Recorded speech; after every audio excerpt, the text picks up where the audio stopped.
안녕하십니까. 월요일의 남자 최태규 전문가입니다. 시장이 참 좋죠. 근데 또 계좌 생각하면 또 그런 것 같지도 않고 조금 애매한 분도 많을 텐데, 자, 이제 오늘 지났습니다. 이제 6월 시장 2거래일 남았고요. 이제 또 우리 7월을 준비해야 되겠죠. 자, 그러면 우리 6월 달 시장 한번 좀 살짝 복귀 한번 해보고, 그 다음에 7월 달에 대한 전략 한번 나아가 보도록 하겠습니다. 자, 6월 증시 어땠나요? 일단 뭐 우리 증시도 굉장히 좋지만 글로벌 증시가 먼저 잘 받쳐주고 있습니다. 미국 3대 지수 아니면 유럽 증시, 뭐 어지간한 글로벌 증시들이 다 역사적 신고가를 계속해서 반복해서 나아가고 있죠. 뭐 우리 증시도 코스피가 3,300을 돌파하면서 누가 3,300 이야기를 했는데 결국은 해냈습니다. 이제는 추가적인 상승 분위기는 내가 봤을 때 이어질 수 있다라고 보고 있어요. 그래서 다만 아쉬운 부분은 결국 이러한 상승장에 좀 뭔가 시장을 확실하게 이끌어가는 주도주가 없다라는 것.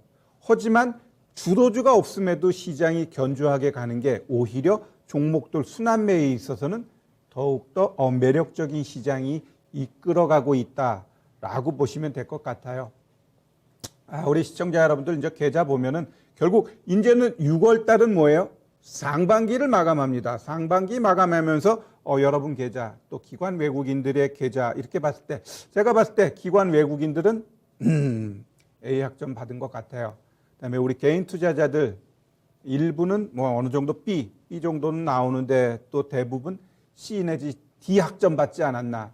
또 어떤 분들은 아마 F 학점도 있을 거예요. 왜? 최근에 막 상장 폐지되면서 정리 매매되는 종목들 쭉쭉쭉쭉 나왔는데 그러한 종목을 갖고 계신 분들은 억장이 무너지는 거죠. 그러면서 이제 F 학점을 받았을 텐데 뭐 주식이라는 게 또 내려가고 올라가고 이걸 반복하는 거니까 코 빠져 있을 필요 없고요. 지금부터 다시 전진해 나가면 됩니다. 단 전진해 나갈 때 너무 뛰지 말고 한 걸음 나아가는 게 굉장히 중요해요. 주식은 절대 단거리 게임이 아니거든요. 장거리 게임이기 때문에 난 오늘만 주식하고 안 할 거야 라고 한다면 오늘 뭐 몰빵을 하든 뭘 하든 괜찮아요. 하지만 주식이라는 건 오늘 하면 또 내일도 해야 되고 내일 하면 모레도 해야 되거든요. 그러한 중장기적인 측면에 있어서 우리가 주식을 할 때는 서둘러서는 안 돼요. 또 욕심내서도 안 되고 항상 한 걸음 나아간다라는 생각 가지시고 하면 될 것 같습니다. 자, 우리 7월 달 증시 어떻게 생각하느냐라고 했을 때 제 최태규가 보고 있는 7월 증시는 최소한 전강 후약 아니면 정강 후강도 가능하다. 뭐랄까 분위기를 업할 수 있는 좋은 얘기가 아닌가 생각되는데 일단 6월 달 주식 시장은 어떤가요? 굉장히 핫해요. 분위기가 업돼 있어. 투자 심리 자체가 죽을 수가 없는 분위기예요. 이러한 분위기가 결국 7월 초반까지 이어질 수 있다라고 보고 있어요. 그래서 추가적인 7월 달의 상승세는 이어진다. 그러면 어느 쪽에서 우리가 매매를 해야 되느냐라고 했을 때 7월부터는 다시 실적 장세로 들어갑니다. 자, 일단 실적에 있어서 반도체의 실적은 굉장히 서프라이즈하게 나올 거예요. 그럼 삼성전자, SK하이닉스 지금 차트 흐름 보면 애매한 듯하지만 이들도 한번 시장의 중심이 될 수 있는 부분은 나타난다라고 보고 있어요. 그래서 결국 반도체, 기술주 이 실적에 우리가 포커싱 해야 될 것 같고요. 그러면 그것만 해야 되느냐? 아니죠. 왜냐하면 시장은 자꾸 돌고 돌아요. 언제는 경기 민감주, 또 언제는 또 성장주 왔다 갔다 해요. 그러니까 제가 항상 이야기하는 게 뭐죠? 중심 잡자. 괜히 남이 떡이 좋아 보인다고 자꾸 이 옆집 종목 자꾸 보게 되면 어떻게 돼요? 혼란스러워요. 결국 시장 가는데 내 종목 안 가니까 이 왼수 같은 종목하고 팔아버리면 어떻게 돼요?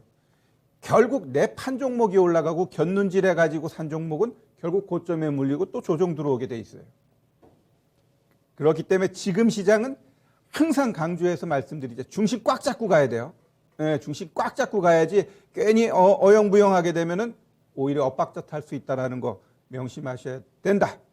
당시 말씀드리고 결국 민감주 뭐 이런 것들이 왔다 갔다 하는 게 오늘은 또 누가 올라갔어요? 또 건설주. 제가 항상 강조하는 건설주가 오늘 팡 튀고 보험주도 일정 부분 올라가고 이런 식으로 돌아가면서 가기 때문에 뭐가 갈지 몰라요. 그러니까 내가 갖고 있는 종목이 크게 막 잡주거나 뭔가 문제가 되는 종목 아니라면 꽉 쥐고 있어. 꽉 쥐고 있으면 결국 나한테 기쁨을 준다라고 보시면 될 것 같아요. 자.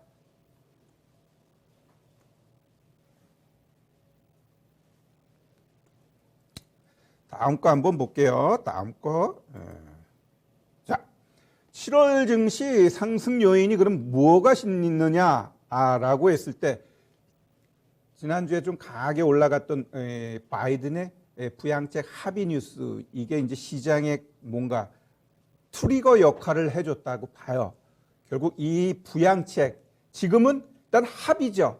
그러면 앞으로 남은 상원, 하원의 의견이나 우리가 말하는 도장 찍기 전까지는 믿어서는 안 된다라고 하는데 결국 도장 찍기 전까지 일단 기대감이 살아있어요. 그러면 결국 이 부양책에 대해서 어떨 때 좀 하락할, 이게 좀 문제가 되지 않아 이런 식으로 또 하락할 수도 있고요. 아니야 잘 될 거야 하면서 또 올라갈 수도 있고 결국 이 부양책에 의해서 시장이 조금 희비가 엇갈리는 모양새는 나오는데 결국 이 부양책이 살아있는 한 지속적으로 이놈의 코로나는 제가 봤을 때 뭔가 의도적으로 만드는 부분도 있어요. 자꾸 뭐 델타를 막 부각시키면서 위험을 조장하는데 어쨌거나 저쨌거나 이 부양책이 해결되기 전까지는 이 코로나에 대한 불안감 조성은 계속 이어진다. 결국 언론 플레이거든요. 그래서 언론 플레이를 할 것 같고 이 금리 인상 이것 또한 하지 않는다. 이거 굉장히 중요합니다.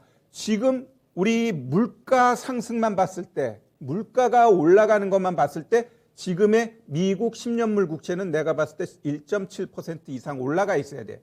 근데 지금 1.5만 올라가면 다시 내려가려고 하고 자꾸 1.5 거기서 자꾸 놀고 있죠. 왜 그런지 아세요?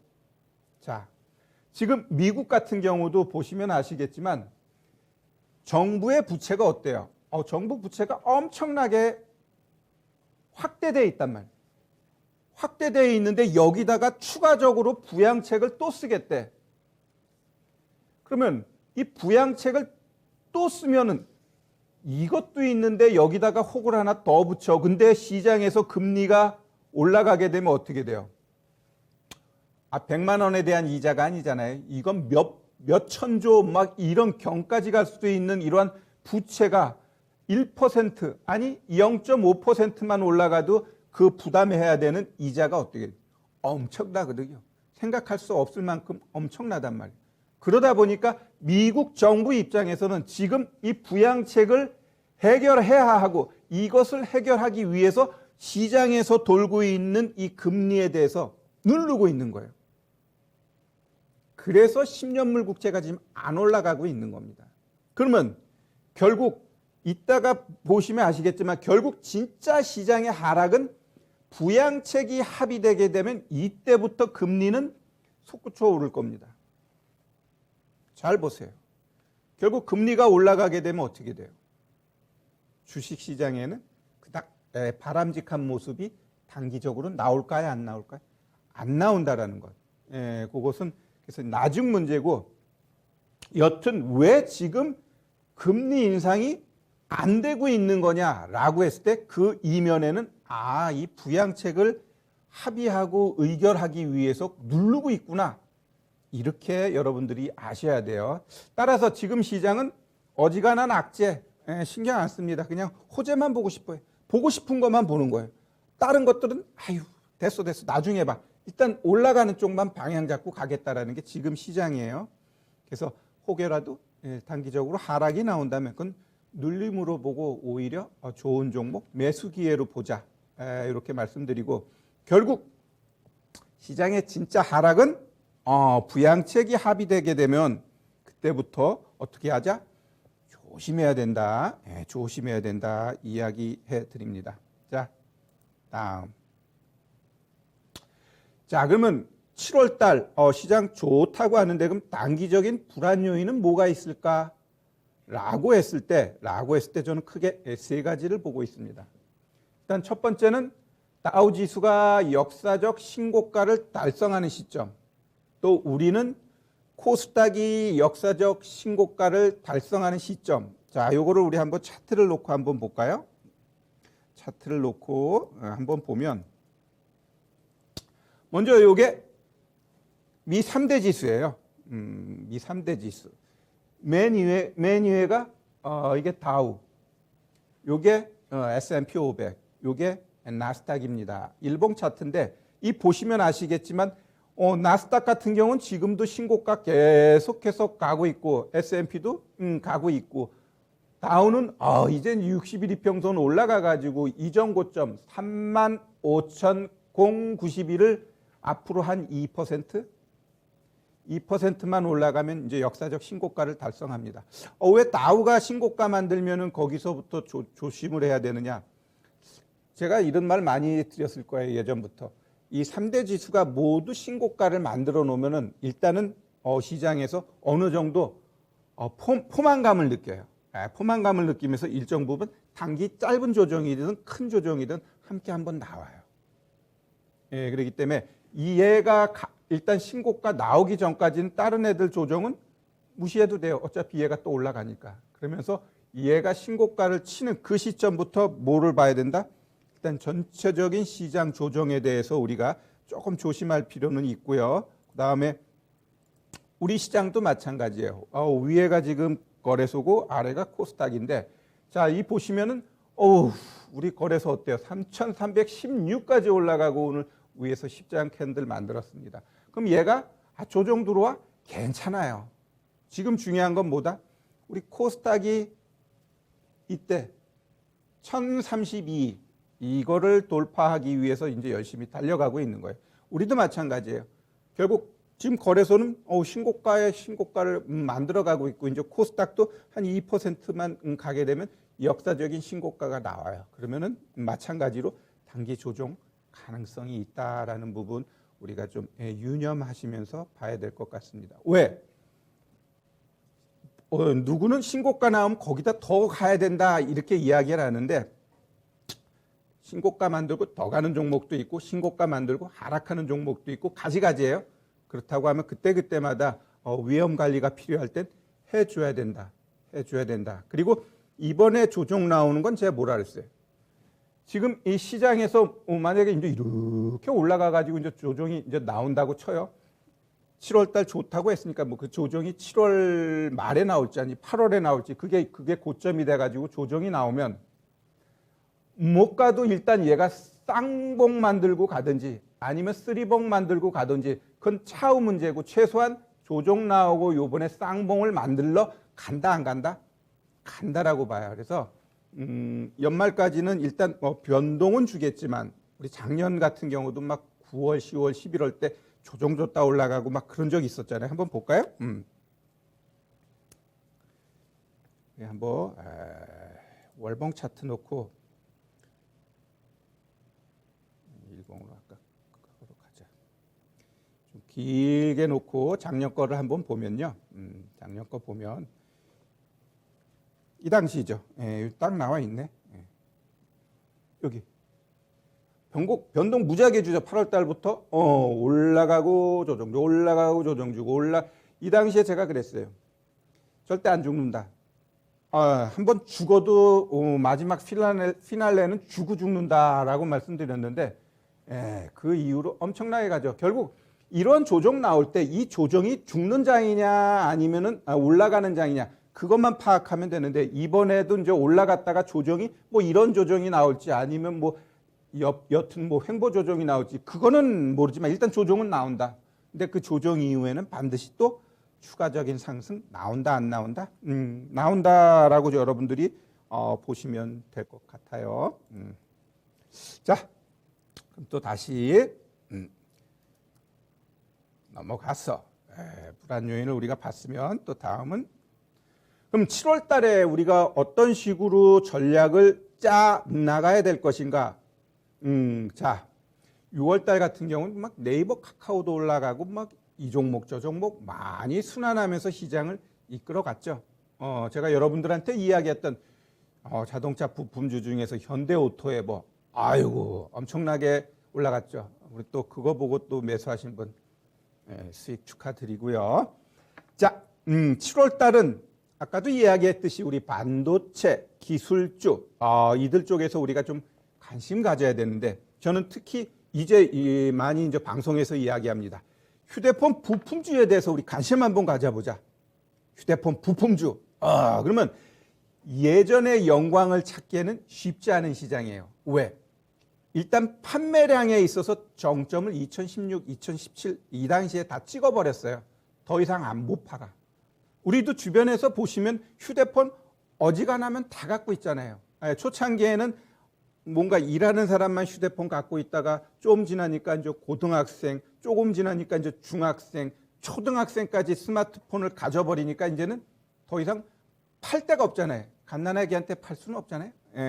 그러한 것들을 봤을 때 결국 팔 사람한테는 다 팔았어요. 그러면 결국 물량으로서 휴대폰을 늘리기보다는 여기서 누가 더 이제는 뭐랄까 부가가치를 높여야 해야 되나? 고부가가치 제품 쪽으로 판매량을 늘리느냐 이게 중요합니다. 자, 일단 삼성 같은 경우는 그런 게 이제 애플하고 조금 차이가 있는데 고가 모델 쪽에서 제품을 납품하는 이런 휴대폰 부품주 쪽으로 우리가 이제 포커싱을 해야 돼요. 이전처럼 그냥 아무 휴대폰 부품 주면 되느냐? 안 돼요. 이제 전략적으로 지금 이제 8월 달에 삼성에서 이제 폴더블 폰을 이제 출시를 하죠. 근데 이 폴더블 폰을 출시를 하는데 갤럭시 노트를 단종이 될지 일단은 안 팔아요. 이번엔 안 팔고 일단 폴더블 폰에 집중하면서 삼성전자가 이번에 이쪽에 포커싱 한다라는 부분 우리가 잘 알아야 될 것 같고요. 일단 9월 달 같은 경우는 이제 애플 쪽에서도 아이폰 13 요거를 출시한다고 해요. 자, 이 스마트폰을 조금 더 짚고 넘어가자면 2016년, 2017년 정점이라 그랬어요. 실질적으로 2012, 13년도 거기서 한번 어지간한 종목들 제대로 한번 다 올렸어요. 그래놓고 좀 줄어들다가 2016, 17 거기서 한 번 더 피크 치고 그 다음부터는 이 스마트폰 이 판매량에 있어서는 이제는 점점 내려가야지. 전 세계적으로 판매량은 한 14억대에서 15억대 요 정도고 작년 같은 경우는 코로나로 인해 가지고 한 13억대에 멈췄어요. 그러다 보니까 삼성전자, 애플 이들도 작년에는 좀 안 좋았는데 자, 이 삼성 같은 경우는 이 14억, 15억 여기서 한 3억대를 팔아요. 애플은 한 2억대. 근데 중요한 것은 애플 같은 경우는 이 2억대가 대부분 고가 모델이에요. 그러다 보니까 영업이익이 삼성하고 잽이 안 될 정도로 높아요. 반면에 삼성 같은 경우는 고가 모델이 10% 살짝 위에요. 자, 우리 갤럭시 S 같은 경우, 갤럭시 S 이 고가폰이죠. 한 3천만 대 정도. 그 다음에 노트가 한 1천만 대. 폴더블이 작년에 260만 대를 팔았어요. 근데 올해 이제 조금 이제 분위기가 이제 바뀌어 가는데 결국 삼성이 8월 달에 이 노트를 뺀 폴더블 폰만 출시하는 이유가 뭘까? 어찌 보면은 이 노트라는 거를 좀 배제시키고 갤럭시 S하고 폴더블 이 쌍두마차로 노트를 대체하면서 뭔가 비용 측면 아니면 이익 측면에 있어서 나아가자라는 거예요. 결국 노트는 화면이 큰 데다가 펜 쓰는 게 차이잖아요. 그럼 화면 큰 거는 갤럭시 S 가지고도 충분하단 말이에요. 그죠? 갤럭시 S 가지고도 충분해. 거기다가 노트 펜 하나 껴주면 돼. 근데 이번에 폴더블 폰에도 일단은 이 펜을 주기는 주는데 얘를 어디 끼워 넣을 데는 없어요. 그래서 일단 펜만 준다고 하더라고요. 그러면 이 폴더블 폰 같은 경우 이번에 고가 시장에서 얼마만큼 얘네가 이제 획기적으로 이제 MS를 눌리느냐가 중요한데 삼성 입장에서는 어느 정도 가능성을 있다고 보는 거예요. 어찌 보면 소비 측면에 있어서 아니면은 우리 양극화 야기 많이 하죠. 중산층이 없어지고 잘 버는 사람 위에 많이 있고 못 버는 분 또 밑에 많이 있고 이렇게 되다 보니까 요새 뭐 자동차도 많이 팔리고 막 이런다고 하잖아요. 결국 있는 사람들한테 이 폴더블 폰 가격까지 다운 시켜가지고 함으로 인해 가지고 한번 작년에 260만 대인데 올해는 800만 대 이상, 한 1000만 대까지 한번 팔아보겠다라는 게 이 삼성의 지금 전략이에요. 만약에 그게 먹혀 들어가게 되면 관련된 부품주 굉장히 업될 수 있다라고 보시면 될 것 같고요. 결국 삼성이 이번에 폴더블 폰 시장에서 800만 대 이상 나아가게 되면 애플도 어떻게 돼요? 내년 아니면 한 2023년도쯤에는 폴더블 시장에 진입한다라고 좀 보시면 될 것 같아요. 그러면 여기서 우리가 이제는 또 종목별로 어떻게 접근을 해야 될까 고민이죠. 고민인데 아까 하나 우리가 좀 봐야 될 거는 한번 뭐 어찌 보면 휴대폰 부품 중에 대표적인 게 또 카메라 모듈의 파트론하고 아모텍입니다. 이 아모텍이 이제 무선 충전 쪽인데 이 보시면은 2013년도 이 파트론 같은 경우는 엄청난 시세 줬죠. 아모텍도 밑에서부터 여기가 거의 한 4-5배 올라갔어요. 차트는 이래도 그 다음에 어떻게 돼요? 엄청나게 조정 줍니다. 그러다가 일단 아모텍 같은 경우 2017년, 2018년 여기서 한번 고점 만들었어요. 파트론은 좀 시차를 두고 여기 계속 버벅대다가 얘는 오히려 2019년도에 한번 시세 주고 이제 뻑뻑뻑뻑 되는데 제가 오늘 이런 종목 쪽으로 이야기를 하고자 하는 건 아니고 잘 보시면 지금 시장에서 OLED가 대세죠. 애플 같은 경우도 아이폰 거의 모든 게 OLED예요. OLED. 화질이 좋으니까 그리고 또 고가 폰에 맞는 것이기 때문에 OLED를 많이 씁니다. 그러면 이 OLED 관련돼가 지금 뭐 대표적으로 뭐 덕산 네오록스, 이녹스 첨단 소재 이러한 것들이 있는데 결국 근데 OLED를 쓰기 위해서는 RFPCB. 자, PCB가 있고요.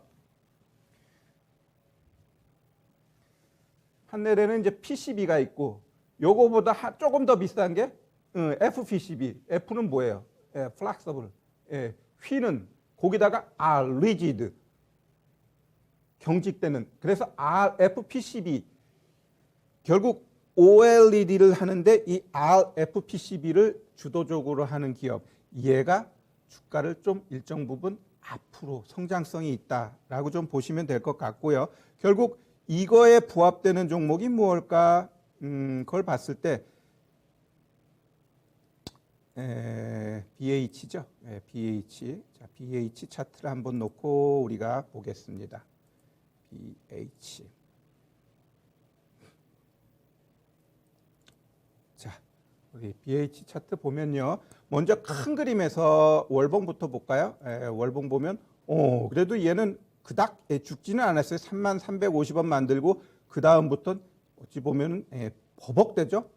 월봉상 보면은 얘가 딱 그림이 한 15,000원, 그 다음에 25,000원 여기에서의 박스 흐름을 지금까지 보여줬어요. 그러면 이 일봉상 봤을 때 이 종목 차트 보면은 제가 항상 이야기하는 정배열 초입 구간에 이제 들어왔다 안 들어왔다? 들어왔다. 결국 여기 보시면 징그럽게 하락했죠.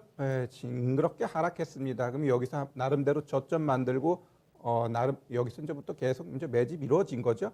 그 다음에 한번 쏴주고 조정 주고 다시 쏴주고 그러면 정배열 만든 자리는 실질적으로 여기부터 얘가 이제 1차 한번 쏜 거예요.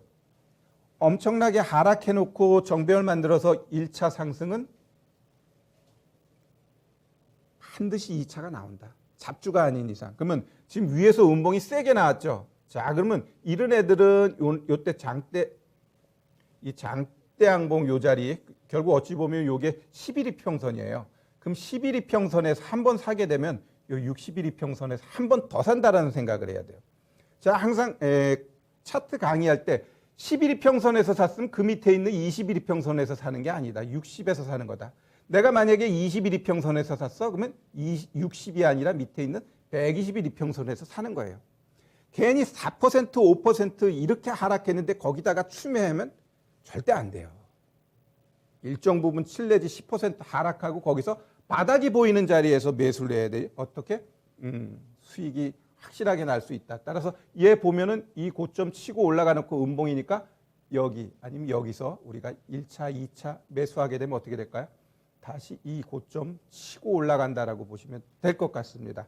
자, 제가 2주 전에는 현대오토에버를 말씀드렸는데, 자, 이제 7월 달에는 우리 한번 휴대폰 부품주 많습니다. 그 중에 한번 BH 지금 사라는 게 아니에요. 눌릴 때 사야 되는 거예요. 예, 그렇게 보시면 되고, 조금 더 추가적으로 휴대폰 부품주에 대해서 제가 잠시 후 6시에 공개 방송을 합니다. 거기서 조금 더 이 방송에서는 못하는 좀 더 직설적이고 시원한 방송을 잠시 후 6시에 7월 전략에 대해서까지 한번 방송해 드리도록 하겠습니다. 고맙습니다. 잠시 후 6시에 뵙도록 하겠습니다.